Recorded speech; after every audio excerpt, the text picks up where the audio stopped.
Listen closely. A machine once called the Buzzsaw tore through the silence of the 20th century and refused to die. Forged in a ruined nation, perfected for terror, and reborn to serve the very armies that toppled its creators. This is the dark legacy of a gun that changed how wars were fought. This is the story of the MG42, Hitler's Buzzsaw, the mechanical scream that echoes into modern battlefields. The MG42 did not arrive fully formed. It was the product of a culture of rearmament and a brutal lesson learned in the mud of a previous war. After the humiliation of Versailles and the technological stasis of the Weimar years, Germany's arms industry quietly rebuilt itself, part clandestine experiment, part national obsession, until the 1930s political storm allowed engineers and generals to weave the next generation of weapons into the nation's strategy. Early German machine guns such as the MG34 were elegant instruments, precise, costly, and labor-intensive. They served well when industry could spare time and skill, but the scale and ferocity of a continent-wide conflict demanded a different approach, something cheaper to make, easier to mass-produce, and ruthless in the field. That was the crucible in which the MG42 was conceived, a weapon that married manufacturing pragmatism with a single-minded pursuit of firepower. Its body was stamped, not milled. Its parts could be produced quickly in dispersed workshops, and its mechanism used a roller-locked recoil system that allowed astronomically high cyclic rates without the fragile complexity of earlier designs. The result was a gun that could be manufactured in a fraction of the time of its predecessor and fielded in numbers that overwhelmed opponents. But technical brilliance alone does not explain the MG42's aura, the shriek it made when fired, the psychological hammer it became.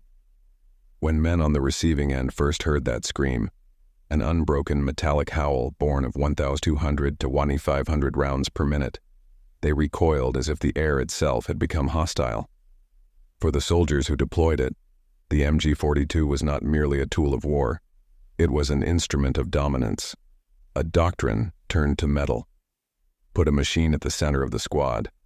Let it suppress and shape the enemy, and build movement and tactics around sustained, concentrated fire. Production realities, battlefield effectiveness, and a design philosophy that prioritized one brutal question: how much fire can a single, rugged mechanism deliver? Combined to birth what combatants would forever remember as the Buzzsaw. When history looks back at the MG42, the images that surface are visceral. The ruined factories of Stalingrad, the blasted beaches of Normandy, the rearguard stands in the Italian mountains, the desert scars of North Africa, and overall, the same metallic shriek that made time seem to slow. The gun fitted the German doctrine of blitzkrieg like a missing tooth, not merely to kill, but to suppress, to seize initiative, and to hold the field by sheer weight of controlled lead. Here is the bitter arithmetic on which that doctrine relied. Where Allied squads were often balanced around riflemen and semi-automatic support, German units centralized firepower in a gun team.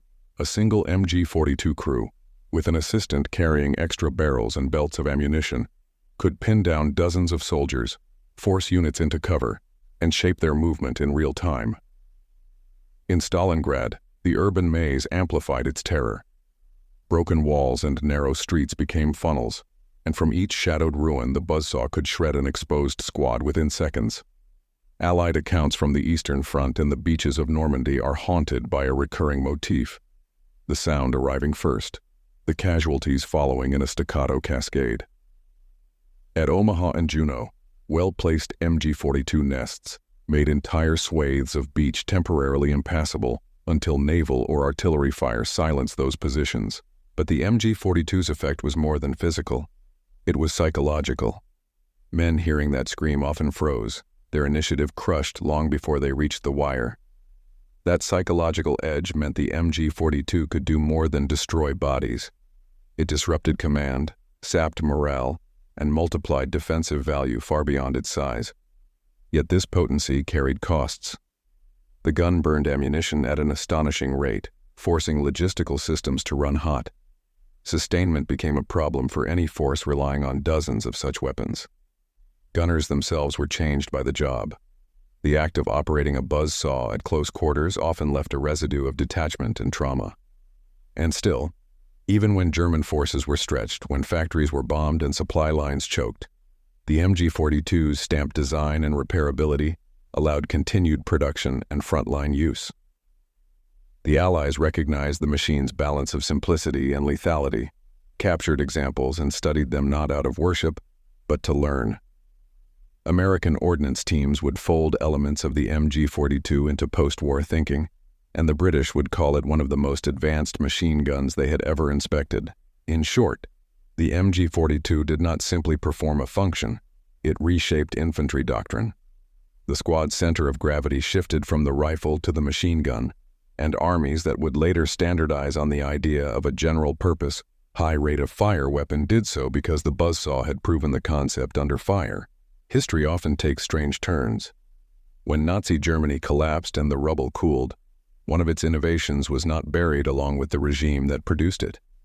Instead, the MG42's design elements became the starting point for a new generation of weapons, a paradox embodied in the MG3 and other post-war derivatives that served NATO and many other armies.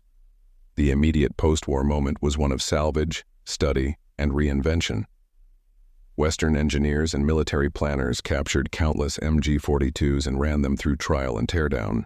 What they found was not only a tool of destruction, but a raw set of engineering solutions. A roller-locked action that tolerated high rates of fire, stamped construction that allowed cheap mass production, and a quick change barrel arrangement that made sustained fire operationally feasible. West Germany, rebuilding within the NATO alliance, recognized these advantages and reworked the design for the new political and technological reality. The MG3 emerged, outwardly familiar, internally adapted for NATO's 7.62 51mm cartridge, and manufactured to modern standards. It was no longer the weapon of a regime. It was a weapon in service to many nations, from the Bundeswehr to Italy, Greece, Turkey, and nations far beyond Europe. In parallel, other countries absorbed the MG42's lessons into their own programs. The United States, having studied captured examples, produced the M60 in the 1950s, a machine gun shaped in part by ideas the MG42 had proven. Belgium's FN and other manufacturers built general-purpose machine guns with the same modularity and sustained fire emphasis that had characterized the German design. The Cold War's strategic map turned the MG42's legacy into a living lineage of equipment that would be fielded in NATO exercises, peacekeeping deployments, and in some cases, hot conflicts from the Balkans to the deserts of the Gulf. The irony is stark. A weapon engineered to secure Nazi battlefields and sustain an ideology of expansion would be refitted to bolster defensive alliances arrayed against new threats. Yet engineering has its own momentum. Good mechanical ideas migrate beyond the politics that birthed them. That migration is not merely technical, it is moral and historical.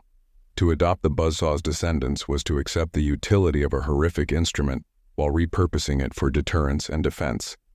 In doing so, the post-war militaries did not whitewash the past so much as wrestle with it. They extracted what was effective while burying, as much as possible, what was culpable. The result is a lineage of machine guns, MG3s, M60s, FN mags, and others, that carry in their bones the design fingerprint of a weapon born under a very dark sky. Today, on training ranges and armored vehicles, the metallic bark of their gunfire is a living reminder that technology's legacy is rarely clean.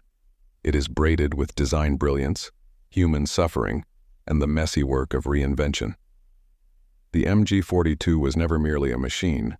It was an idea, sharpened into steel, speed over sentiment, production over poetry. Its scream changed how infantry believed they could fight, and its silhouette lived on long after the flags changed. Understanding the gun means understanding how technology migrates through history, from terror to tool, from ideology to instrument.